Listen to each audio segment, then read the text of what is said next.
Alpha hospital and trauma centre, engineering college चौराहा, Sitapur road, Lucknow. 15 अगस्त सन 2021 हम लोग भारत में आज़ादी का जश्न मना रहे थे, लेकिन यहाँ से हज़ारों किलोमीटर दूर अफ़गानिस्तान में तालिबान भी आज़ादी का जश्न मना रहे थे।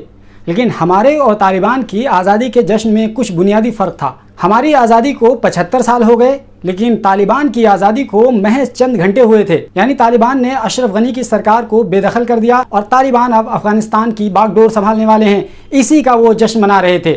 आइए इस वीडियो में तमाम डिटेल्स आपको बताएं और आपको ये भी बताएंगे कि दरअसल भारत और तालिबान के बीच में किस तरह के रिश्ते कायम होंगे, पाकिस्तान का क्या बड़ा किरदार होगा, तुर्की का बीच में क्या रोल आएगा और इस तरीके से तालिबान को पूरी दुनिया एक्सेप्ट करेगी या तालिबान को निगलेक्ट करेगी और तालिबान किस तरह की सरकार बनाएंगे। इन तमाम इश्यूज़ पर हम इस वीडियो में आपको बताने वाले हैं। गुजारिश ये है कि हमारे चैनल को सब्सक्राइब कर लीजिए। मेरा नाम सलीम आज़ाद है और आप यूट्यूब चैनल ग्लोबल बाउंड्री देख रहे हैं। दोस्तों, जिस समय हम वीडियो रिकॉर्ड कर रहे हैं उस वक्त अफगानिस्तान में तालिबान ने काबुल पर कब्जा कर लिया है। और जैसा कि आप इस वीडियो में देख सकते हैं कि अफगानिस्तान में सदारती महल के अंदर जहां कभी अशरफ गनी बैठा करते थे, आज तालिबान के जंगजू वहां पर बैठे हुए हैं, इन कुर्सियों पर बैठकर मुस्कुरा रहे हैं।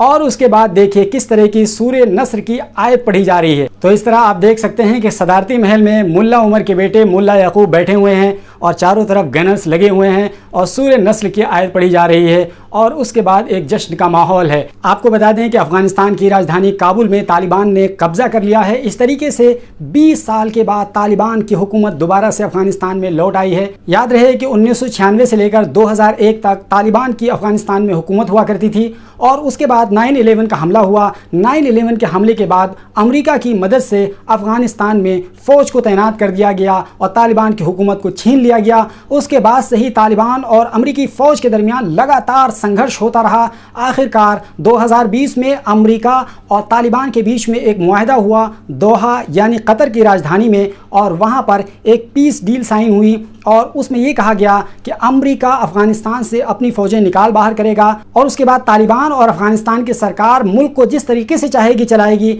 अमेरिका इससे बाहर निकल जाएगा। लेकिन जिस तरीके से अमेरिका ने खुद को बाहर निकाला, तालिबान ने अपने और तेज़ी के साथ पैर पसारने शुरू कर दिए और बहुत ही तेज़ी के साथ पूरे अफगानिस्तान पर ऑलमोस्ट कंट्रोल कर लिया। लगभग इस वक्त 96% अफगानिस्तान का हिस्सा तालिबान के कंट्रोल में आ चुका है। यानी कह सकते हैं कि पूरा अफगानिस्तान इस वक्त तालिबान के कंट्रोल में आ गया है और तालिबान अफगानिस्तान में पूरी तरीके से सत्ता में लौट आए हैं। इस डेवलपमेंट के बाद पूरी दुनिया के कान खड़े हो गए हैं, खासतौर से अमेरिका के। यही वजह है कि अमेरिका ने फ़ौरन अपने डिप्लोमेट्स अफगानिस्तान से बाहर बुला लिया। उसके लिए उन्होंने हेलीकॉप्टर्स भेजे और रातों रात अफगानिस्तान से अमेरिकी डिप्लोमेट्स बाहर निकल गए हैं। इसके बाद तालिबान के डर से जर्मनी ने काबुल में अपना दूतावास बंद कर दिया है। यही हाल बरतानिया का भी है। फ्रांस ने भी अपने राजदूतों को अफगानिस्तान से कड़ी सुरक्षा के बीच निकाल लिया है। इसी तरह कनाडा ने भी अफगानिस्तान से अपने रिश्ते ख़त्म करने का ऐलान कर दिया है, जबकि रूस का मानना है कि वो तालिबान के साथ डिप्लोमेटिक रिलेशंस रखेंगे और बहुत अच्छी तरीके से तालिबान के साथ दोस्ती निभाएंगे। याद रहे कि जब से अफगानिस्तान में तालिबान के कंट्रोल की खबर पूरी दुनिया में फैली है, तरह तरह के डेवलपमेंट सामने आ रहे हैं। नेशनल सिक्योरिटी काउंसिल ने हाई लेवल की मीटिंग तलब कर ली है। उधर पाकिस्तान में सिक्योरिटी काउंसिल का इजलास तलब कर लिया गया है। उधर भारत ने अपने 129 शहरियों को अफगानिस्तान से विड्रॉ कर लिया है। उधर ब्रिटेन के प्रधानमंत्री बोरिस जॉनसन ने पूरी दुनिया से अपील की है कि वो अफगानिस्तान में तालिबान की हुकूमत को तस्लीम ना करें। यानी इतनी तेज़ी के साथ दुनिया के नज़रियात और जाविये बदल रहे हैं कि इस पर पल पल नज़र रखना ज़रूरी है। यहाँ पर सबसे बड़ा सवाल यह है कि क्या दुनिया तालिबान की सरकार को मान्यता देगी? ये बहुत बड़ा सवाल है और अगर नहीं देगी तो तालिबान को बहुत ज़्यादा फ़र्क इसलिए नहीं पड़ेगा क्योंकि तालिबान कम संसाधनों पर ज़िंदगी गुजारने के आदी हो चुके हैं। इसलिए तालिबान को मान्यता देना या ना देना ये दुनिया के लिए फ़िलहाल कोई बहुत ज़्यादा महत्वपूर्ण नहीं कहा जा सकता। तो इसलिए उन्हें स्टोन एज में ज़िंदगी गुजारना कोई दिक्कत का सबब नहीं होगी। आपको बता दें कि आज से 20 साल पहले जब अफगानिस्तान में तालिबान की हुकूमत हुआ करती थी तो तालिबान ने उस हुकूमत का नाम रखा था इस्लामिक इमारात ऑफ अफगानिस्तान। उसके बाद हामिद करज़ई और उसके बाद में अशरफ गनी की सरकार आई, लेकिन इन दोनों सरकारों के दौरान इमारात और इस्लामिक शब्द हटा करके वहाँ रिपब्लिक का शब्द इस्तेमाल किया गया। यानी ये कह सकते हैं कि डेमोक्रेसी का शब्द इस्तेमाल किया गया। लेकिन तालिबान को डेमोक्रेसी से सख्त चिढ़ है।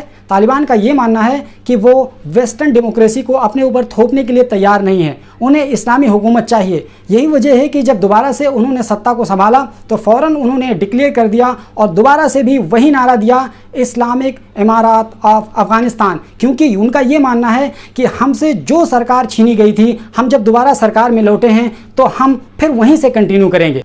अब जबकि अफगानिस्तान में तालिबान का कब्जा हो चुका है तो आपके मन में ये सवाल उठ रहा होगा कि क्या आज से ही सरकार तालिबान की शुरू हो जाएगी या किस तरीके से सत्ता का हस्तांतरण होगा। तो बात दरअसल ये है कि शांतिपूर्ण सत्ता हस्तांतरण के लिए एक कमेटी बनाई गई है जिसमें 3 लोगों अब्दुल्ला, हामिद करजई और गुलबदीन हिकमतयार शामिल हैं। अब्दुल्ला अशरफ गनी के साथ पावर शेयरिंग में थे। हामिद करजई तालिबान की सरकार ख़त्म होने के बाद अमेरिका की मदद से बनने वाले पहले अफगान के प्रेसिडेंट थे और गुलबदीन हिकमतयार अफगानिस्तान में सियासी जमात हिज़्ब इस्लामी के बानी हैं। उन्होंने रूस के खिलाफ लड़ाई में हिस्सा लिया था और कामयाब हुए थे। और इस अंतरिम हुकूमत का मुखिया अहमद जलाली को बनाया गया है क्योंकि अहमद जलाली जर्नलिस्ट रह चुके हैं और उन्होंने अफ़गानिस्तान की हुकूमत को, वहाँ की पॉलिसी को बहुत अच्छे से समझा है।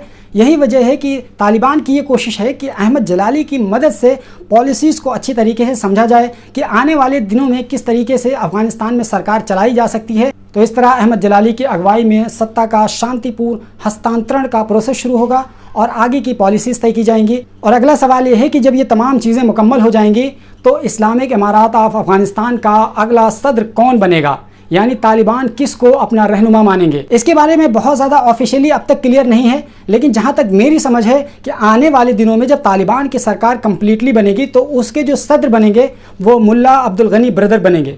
मैं इसलिए कह रहा हूँ कि मुल्ला अब्दुल गनी ब्रदर बनेंगे क्योंकि आपको पता है कि इससे पहले मुल्ला उमर की सरकार थी तालिबान की और मुल्ला उमर के ये दाएं हाथ माने जाते थे मुल्ला अब्दुल गनी ब्रदर, और इन्होंने तालिबान के लिए बहुत ज़्यादा संघर्ष किया, बहुत ज़्यादा कुर्बानी दी। आपको याद होगा कि 2010 में इनको पाकिस्तान में गिरफ्तार कर लिया गया था, इनको नामालूम ठिकानों पर 8 साल तक रखा था। 2018 में इनको रिलीज़ किया गया और 2018 में जब मुल्ला अब्दुल गनी ब्रदर रिलीज़ होकर के आए तो उन्होंने अपनी पॉलिसी में शिफ्ट किया, चेंजिंग लाई। तब उन्होंने कहा कि तालिबान का एक धड़ा बंदूक का सहारा लेगा और दूसरा हिस्सा डिप्लोमेट का सहारा लेगा, क्योंकि वो बहुत ज़हीन थे। आपको याद होगा जब 2020 में कतर की राजधानी दोहा में पीस टॉक हुआ था तालिबान और अमेरिका के बीच, तो तालिबान की जो नुमाइंदगी कर रहे थे वो मुल्ला अब्दुल गनी ब्रदर थे और उधर से अफगानिस्तान में अमेरिका के डिप्लोमेट ज़ल्म खलीलजाद थे और दोनों के दरमियान मुआहदा हुआ था। इस तरीके से मुल्ला अब्दुल गनी ब्रदर ने अपने ज़हानत का सबूत देते हुए अमेरिका को पीछे हटने पर मजबूर कर दिया। इस तरह एक कयास लगाया जाने लगा था कि जब तालिबान की सरकार अफगानिस्तान में बनेगी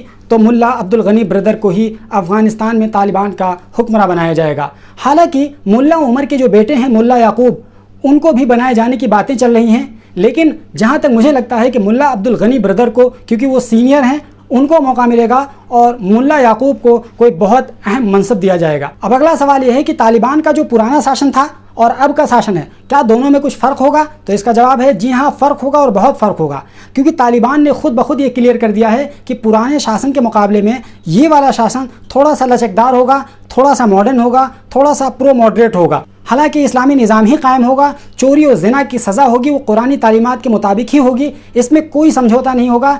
लेकिन तालीम को लेकर, लड़कियों की तालीम को लेकर के तालिबान का ये रवैया है कि इस वक्त लड़कियों की तालीम को बढ़ावा दिया जाएगा, दाढ़ी रखना लाजमी करार नहीं दिया जाएगा, यानी धीरे धीरे तालीमात बढ़ाई जाएंगी और लोगों को कहा जाएगा कि खुद ब खुद आप रजाकाराना तौर पर दाढ़ी रख लें, मजबूर नहीं किया जाएगा। यानी कुल मिलाकर ये कहें कि पिछली सरकार के मुकाबले में थोड़ी सी नरमी देखी जाएगी। अब अगला सवाल यह है कि क्या अफगानिस्तान में पूरी तरीके से इस्लामिक राज होगा या किसी तरीके से कोई डेमोक्रेटिक स्ट्रक्चर होगा?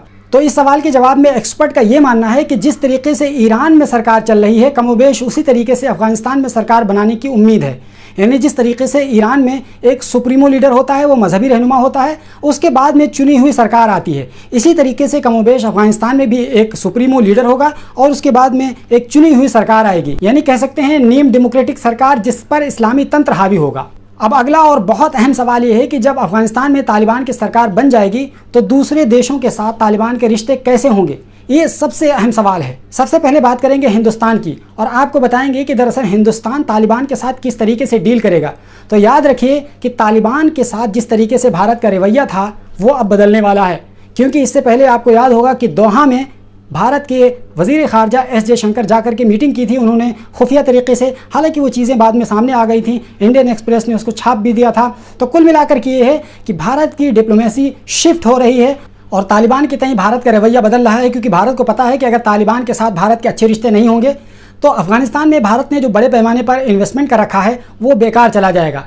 इसके बारे में हमने एक वीडियो बनाया था, 2 मई को अपलोड हुआ था। हम लास्ट में वीडियो का पॉपअप दे देंगे, आप चाहें तो देख सकते हैं और ये समझ सकते हैं कि भारत अफगानिस्तान में तालिबान के साथ किस तरह की डील करेगा। भारत और अफगानिस्तान से रिश्तों के संबंधित आपको बताते चलें कि गेंद फिलहाल भारत के पाले में है, क्योंकि एनडीटीवी से बात करते हुए अफगानिस्तान तालिबान के प्रवक्ता सुहेल शाहीन ने यह कहा था कि जब उनसे पूछा गया कि आप भारत को किस नज़र से देखते हैं, तो उन्होंने एनडीटीवी के पत्रकार से पलट कर सवाल किया कि ये भारत को चाहिए, उनसे पूछिए कि वो तालिबान को किस नज़र से देखते हैं। तो कुल मिलाकर के ये भारत को तय करना है कि वो अफगानिस्तान के साथ किस तरह का मुआहदा करेंगे और अफगानिस्तान के तालिबान के तई वो किस तरह की आइडियोलॉजी अपनाएंगे। ये आने वाले दिनों में भारत की तरफ से क्लियर होगा। बहरहाल भारत की ये कोशिश है कि वो तालिबान के साथ नेगोशिएशन करें, लेकिन किस तरह का नेगोशिएशन होगा ये भी देखना दिलचस्प होगा। अब आइए देखते हैं तालिबान और पाकिस्तान के दरमियान किस तरह का रिश्ता होगा। याद रहे कि तालिबान की पिछली सरकार और पाकिस्तान के दरमियान बहुत अच्छे ताल्लुकात थे, लेकिन इस बार मामला कुछ दूसरा है। यही वजह है कि जैसे ही तालिबान की सत्ता में वापसी की खबर सामने आई, फ़ौरन पाकिस्तान ने सिक्योरिटी इजलास तलब कर लिया। यानी कुल मिलाकर के इस बात पर चर्चा होने लगी कि किस तरीके से तालिबान के साथ डील किया जाएगा और पाकिस्तान तालिबान के तय कौन सी हिकमत अमली इख्तियार करेगा। याद रहे कि 1996 से लेकर 2001 की जो तालिबान की पिछली सरकार थी, उसको केवल 3 सरकारों ने मान्यता दे रखी थी। एक पाकिस्तान था, दूसरा सऊदी अरब था और तीसरा यूएई था। इसके अलावा पूरी दुनिया ने मान्यता नहीं दी थी। लेकिन इस बार हालात चेंज होंगे, बदलेंगे और दुनिया को मजबूर होना पड़ेगा अफगानिस्तान में तालिबान की सरकार को कबूल करने के लिए। वहीं अगर सऊदी अरब और यूएई की बात करें तो सऊदी अरब और यूएई दोनों देशों ने अभी तक अपने पत्ते नहीं खोले हैं और पूरी तरीके से घटना पर मौन साध रखा है। वो घटना को और बदलते रहने का इंतजार कर रहे हैं।